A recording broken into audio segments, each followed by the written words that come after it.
Hey everyone, this is Rad Palushak. I just finished watching Google I/O 2023. The presentation keynotes were amazing, and I thought that it would be great to give you a little review of what Google has shown us and a little narrative together with my opinion on what these things that they showed us mean for SEOs mainly, but also for general public and website owners. Now, my overall impression is that Google wanted to make a statement on their advancement in AI, and I think somewhat indirectly explain why they are moving so slow compared to Microsoft and Bing, for example. Looking at the stock market just now, their stock has gone up by almost 4.5% today. So that means what they did show to people was probably resonating with the investors. And well, you'll see for yourself. Things I'm looking at in this video are first and foremost, what's new, but mainly where Google is sticking their AI now in terms of their products. Then we're going to look at BART and talk a little bit more about that. Then search and how Google is planning to change the search appearance. This is especially important for SEOs and site owners. There's a lot there in the organic results, the integration with Google Maps. You'll see for yourself in a second. And then I'll have a look at some cloud advancements and AI advancements that they also advertised. Lastly, I'll finish this presentation off with my opinion on the keynote from the perspective of general public, SEOs, and website owners overall, and what it all might mean for us. I won't be focusing on the products, although they did show some great physical products like phones and pixel phones and stuff like that. If this is what you're looking for, it's not going to be here. I'm only focusing on search, SEO, and the AI. All right, so first one in is AI or BART in Gmail. As we can see, we have response from an airline company that is telling you that you're getting a voucher and you're just asking it to write an email asking for a full refund instead of voucher. And then, boom, it does that. No additional plugins needed, straight built into Gmail, help me write, or something like that, I think it's called. So you've got that. You also can refine styles of the messages. So elaborate, shorten, formalize. So that's pretty useful. Another thing that's coming to Gmail is so-called Sidekick. This is what I call this. Is like your built-in assistant that is going to be across many different apps on Google. What it is, it's able to read the entire thread of the conversation, obviously create a response or even suggest response, but you also have little suggestions here like create a calendar invite or suggest an image for this email. While also you can actually task it to find something in the spreadsheet that was shared somewhere in that email thread. And then what it will do, it will actually go through all of this stuff, will find it wherever it understands or manages to figure out what it was, and then it will generate a little response for you. You can just insert it directly into email. It also works on Android device. This is, by the way, new Pixel Fold. I think this is actually pretty funny because he spent so much time writing this little short email. So I think while prompting it, I would actually be able to already write it. Don't forget that you will be able to use voice for that. So you don't have to actually write that. You can actually just dictate it to your phone.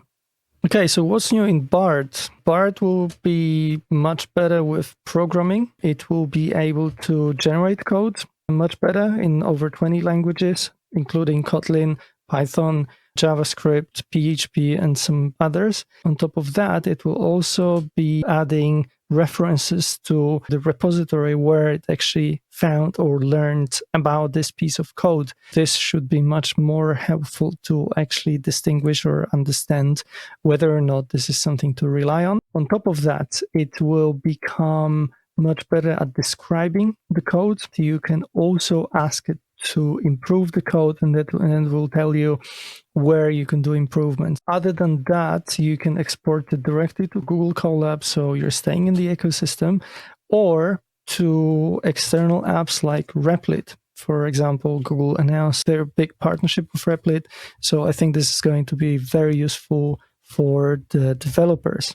And finally, which got probably the biggest cheer, is the dark mode in Bard as well. Boom.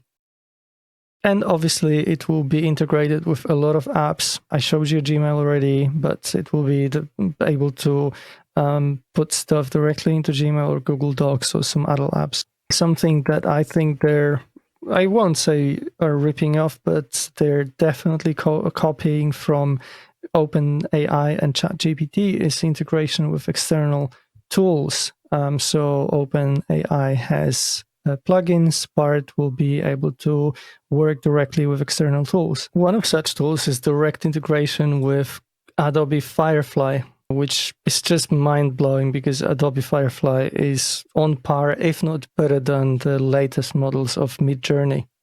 Basically, starting today, they are scraping the waitlist for Bard and opening it in 180 plus countries in English, Japanese, and Korean, but planning on bringing Bard to many, many, many other languages: German, Spanish, Portuguese, French, Polish, Romanian, Norwegian, and so on and so forth. Obviously, they said it's a process. The fine-tuning of models takes a little bit of time, so we'll probably have to wait for that, but this is already a great news that Bard will be available in all these languages across all these countries.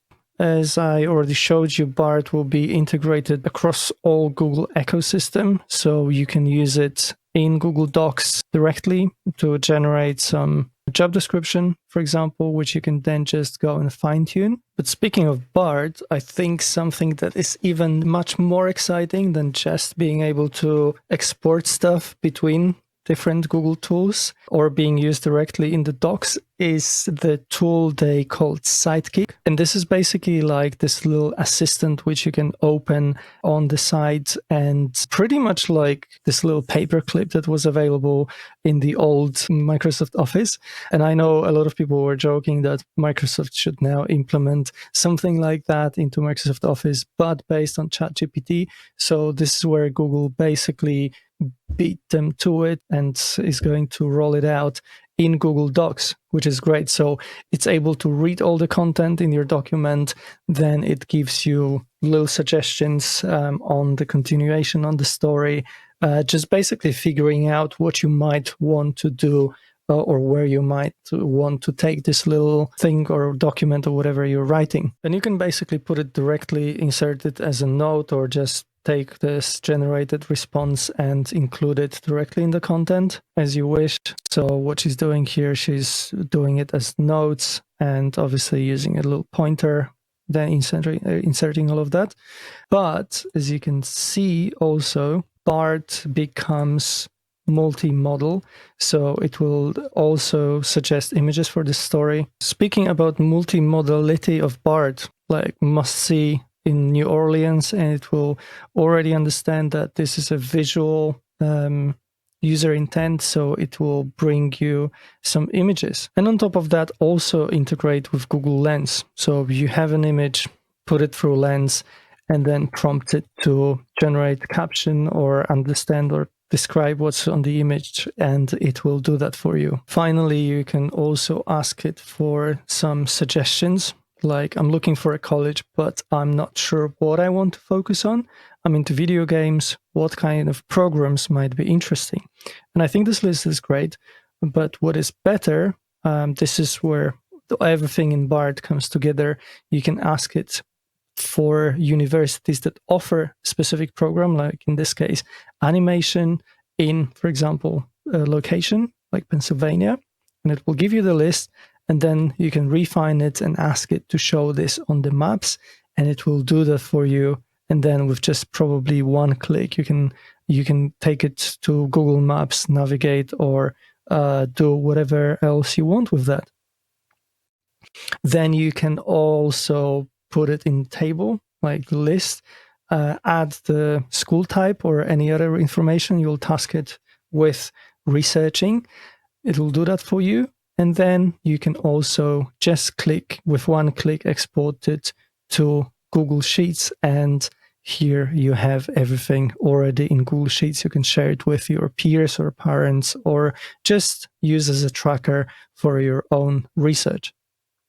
Continuing with the integrations, Bard will integrate with a lot of other apps, not just limited to Google Stack, not just limited to Adobe Firefly, but with other external apps like aforementioned Replit or TripAdvisor, Spotify, and so on and so forth. So I think this is going to be something really, really, really big. Just as I showed you Bard working directly in Google Docs and generating content with Sidekick, this also works with Google Slides.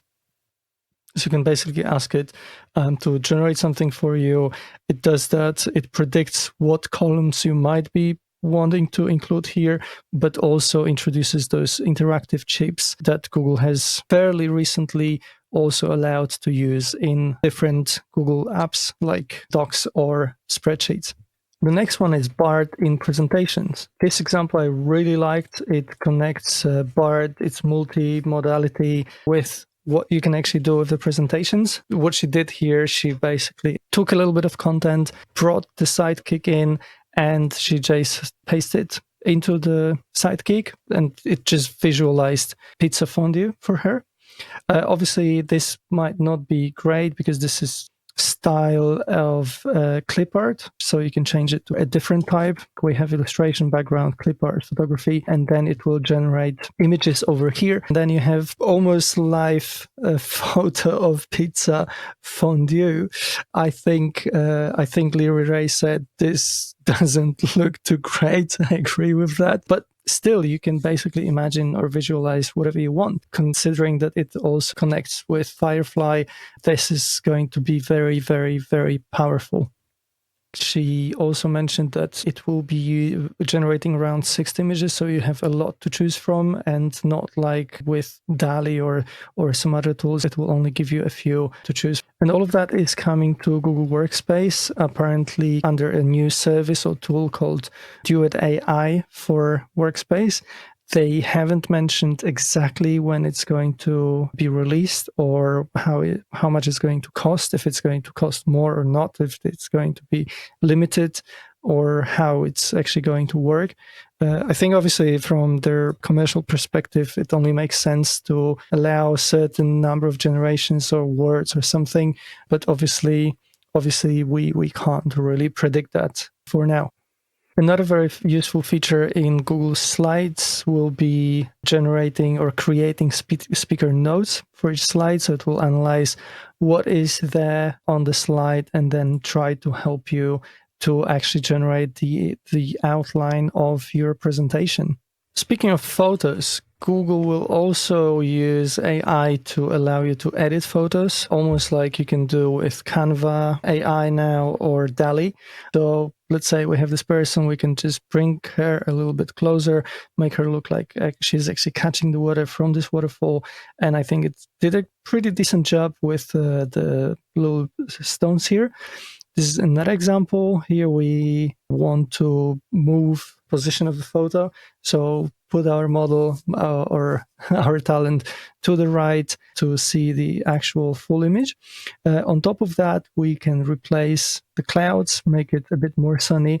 And pretty important to mention is because it changed the lighting in the image, it also adapts all the other elements to try to adapt that to where the light source is after the change. If you ask me, the work here is pretty good, although I don't necessarily like how it expanded this wooden bench here. So I think obviously this is all work in progress, but this could be better, although the whole tool is very impressive. One of the most important points in this keynote is that Google is trying to bring AI to people in a bold and responsible way. When it comes to image generation, they also promise that they will be watermarking the images, as well as using metadata for them to actually mark them as being AI generated. And where that helps us is in Google Search. So first and foremost, images with those annotations, whether they're watermarked or with metadata, can be labeled as, or self-labeled, as they said, as AI generated.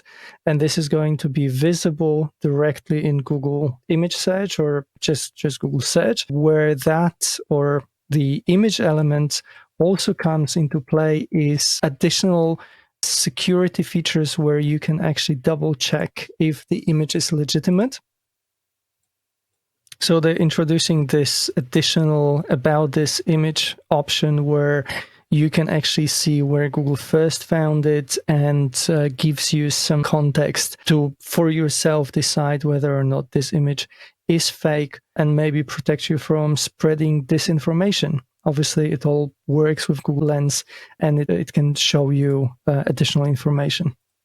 So what's actually pretty interesting is Google not only will be annotating their own images or the images that they generate with the AI as AI generated, but this markup will also be available to anyone who is actually generating images using AI to mark them up properly and indicate that they are AI generated.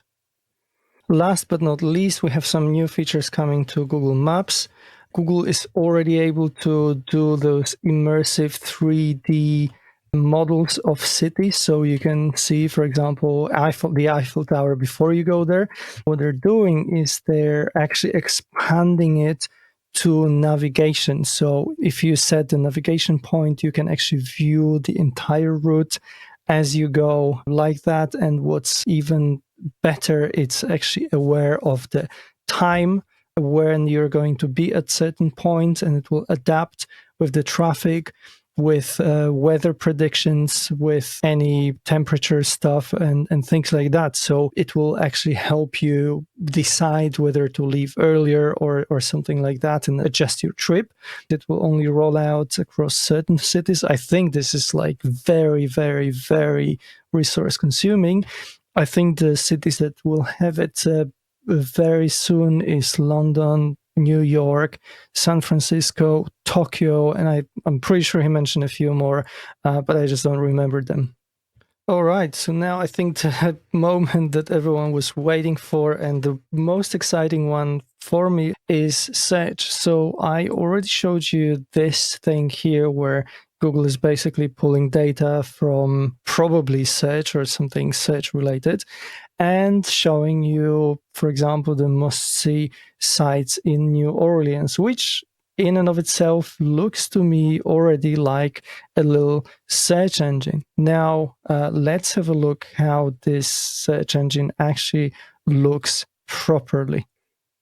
So first and foremost, we're starting with the actual chat in the search. My prediction is it might work only on much longer queries. Like here, she put like a very, very long one, which already sort of indicates that this is a query that might be conversational with the user, and then chat might be great for this.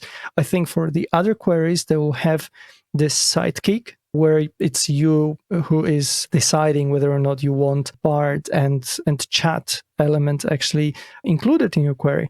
And as you can see, it looks similarly to how it looks like on Bing, basically. So it's generating your answers. This is pretty long. It takes a lot of search estate, but what we can see here, we have the three results, and we have the national something and girlfriend something. Okay, so if I go back, these do not correspond apparently with the organic results. This is pretty interesting to know where it gets them from. Maybe it will change and whatever is generated in the chat is already taken from the first three results, and it gives them the estate there, so they're not pushed that much down. And maybe this whole element up here actually replaces the first three results, something like that. So we would have those three results here, and then fourth, fifth, and etc. down the bottom. Maybe what's worth noting here, obviously, they didn't show any ads. Question is, like I said, Is it only going to be rolled out for conversational type of much longer queries where there's no ads? Or if they're going to incorporate ads in here in some way, maybe they'll have 2 rows, and the first row will be ads, the second row will be the organic first 3 results, or they will just take all this estate here for ads. Who knows? This is still difficult to say. A few things that I already see here is we have this converse button, which I think will be something that actually brings up the chat here. But also we have follow-up questions down the bottom. So we have a few that Google gives you as suggestions, and you can just ask something to converse or talk to Google over here directly. And then you have also an option to rate the result over here. And then what happens when you change the view is you have that.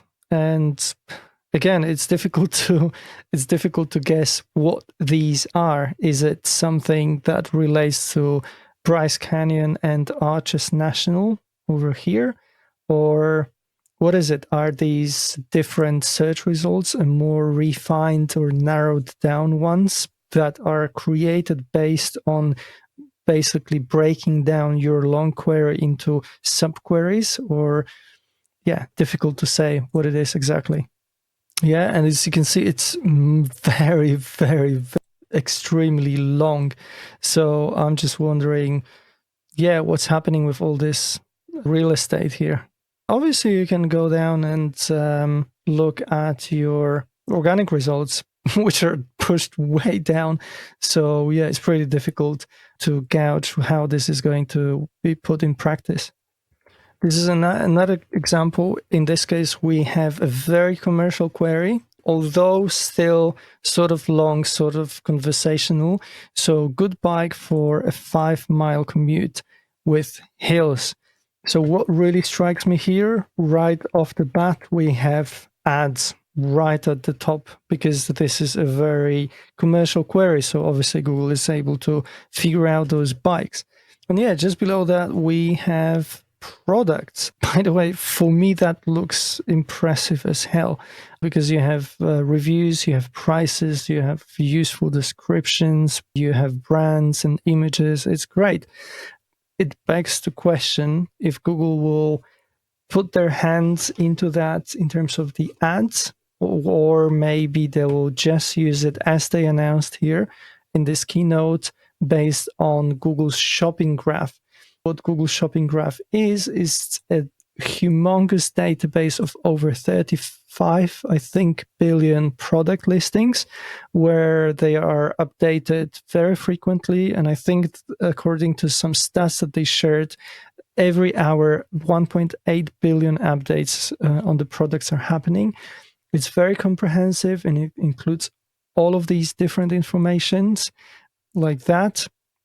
It's not that well known in Europe, as far as I know, but friends from the US, you probably see it every day in Google search, and it's just being slowly but firmly introduced in Europe.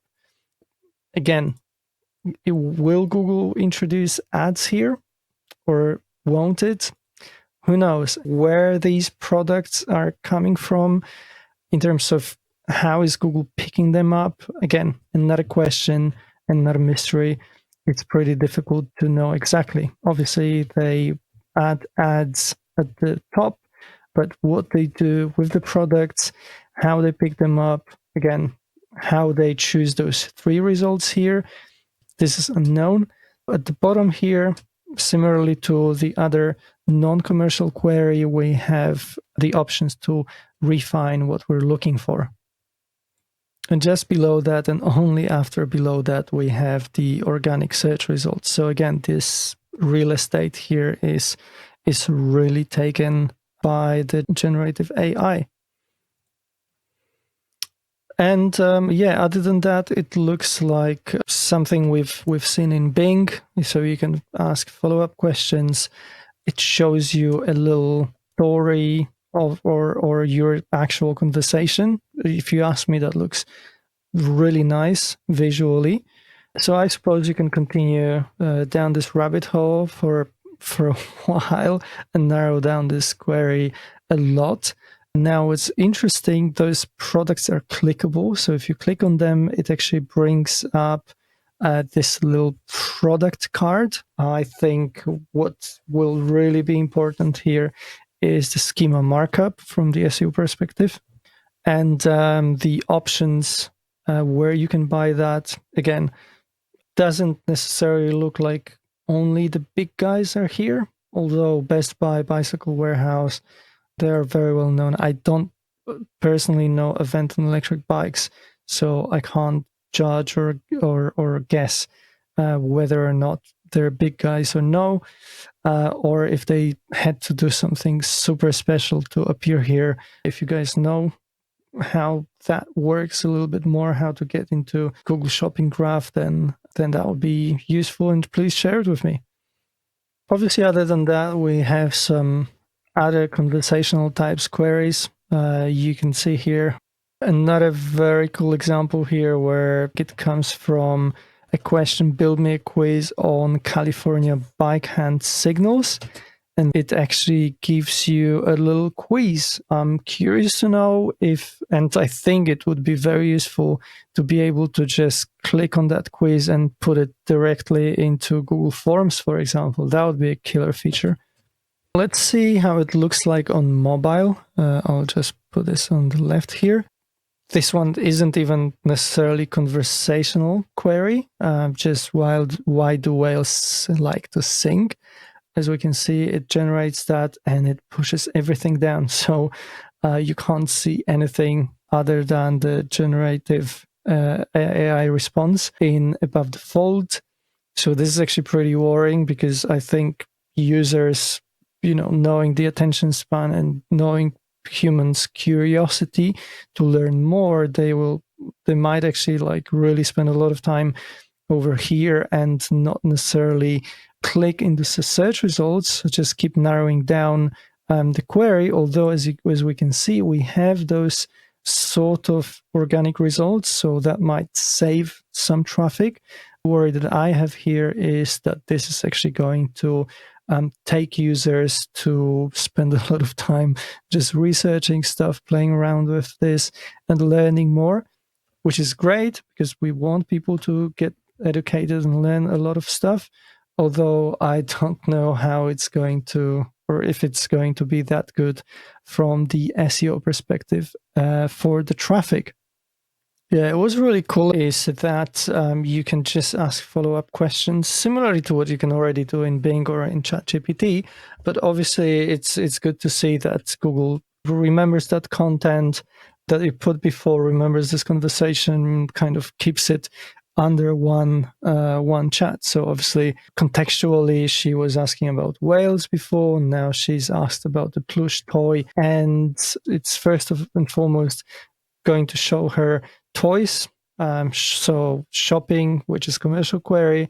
Secondly, everything related to whales, following up on the other stuff that she was already or previously talking about. So what we've just seen, Google calls SGE, which stands for Search Generative Experience, and they say that it's going to be available in Search Labs, first and foremost, together with some additional experiments. It's being rolled out in the coming weeks, so I think we'll be able to preview how it works, how it behaves very, very soon. Unfortunately, you can join the waitlist only from the US at the moment, so I'm just hoping they will roll it out soon for the rest of the world. Now, when it comes to the other announcements that they actually made before this keynote at Google I/O, they also mentioned that they will be generating or including other features like images, social media, and stuff like that. So we have a little sneak preview here. It's very quick, so I'll try to stop it as soon as I can to show you as much as possible. So like planets, this is like a supercharged, which is basically what they call it, search supercharged, but in this context, it's like supercharged version of rich snippets. So we've got that. We've got some plants and snakes and images and examples. Then we've got some poem about cats, and it's generated AI images of the cat. And it seems like they're emphasizing and encouraging you to actually combine queries to make them much longer, which is pretty much a conversational style, like we speak normally and ask normal questions to humans.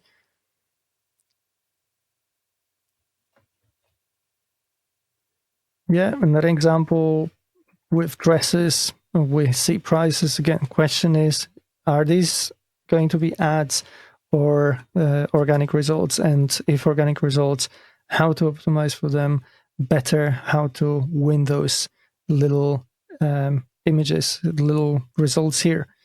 Another thing here, integration with social media videos. I think this is a small response to TikTok taking away Gen Z and who are more and more searching on TikTok instead of on Google. So apparently this is going to be included directly in search results. That looks like rich snippet with recipe and some more social media and some more stuff in any format. So it integrates a direct response and videos directly from YouTube. Yeah, this is like all at once. It's very impressive. I think the view here is on mobile. It's very impressive, but I already see this is taking up a lot of real estate. Final thing is, I'm not going to take much time here because this video is already too long. There are a lot of things that they're going to implement in Search. One thing that I picked up from here is they're making Palm API available for chat text and also generating images.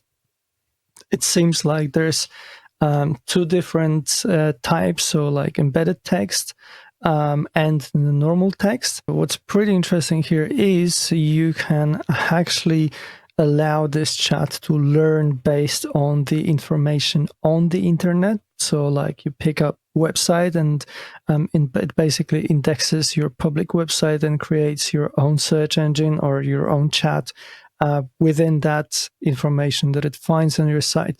So this is going to be super, super, super helpful for like knowledge bases and things like that, where you sometimes struggle to teach a model based on your information to ensure that all the information that it's providing to the user is actually correct and as you would put it, as you would present it yourself.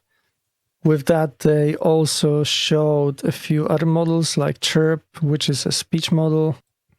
They also work with Canva, where Canva is using Google Cloud to do a new exciting feature called Magic Video. They will allow to generate video or amend video based on the prompt, which is also going to be powered by Google Palm technology.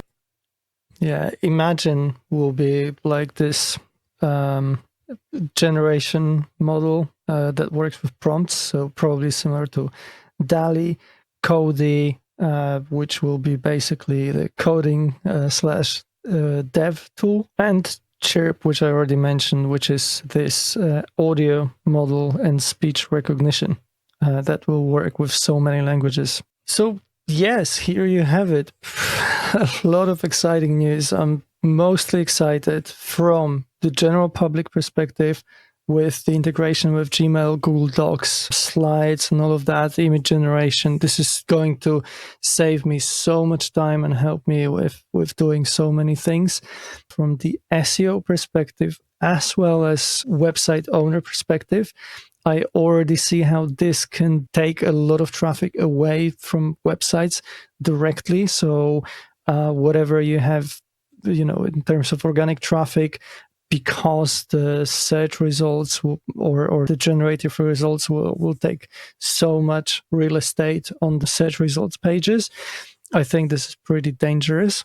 Traffic might go down. The engagement might be mostly on Google. I don't know personally what I will have to use websites for if Google is going to give me all of the answers directly in the search engine. I think this is something that a lot of site owners and a lot of SEOs are worried about and fearing of, that just people spending a lot of time on Google but not actually visiting your website. Will that work like this? Well, we'll see. We're about to see. Purely from SEO perspective, what I don't know, there's a lot of unknown, and we'll see how it's rolled out. And I'm curious to also learn, especially from early adopters and from some friends in the US who will have access to Google Labs, how this generative experience will work. Where will the ads be?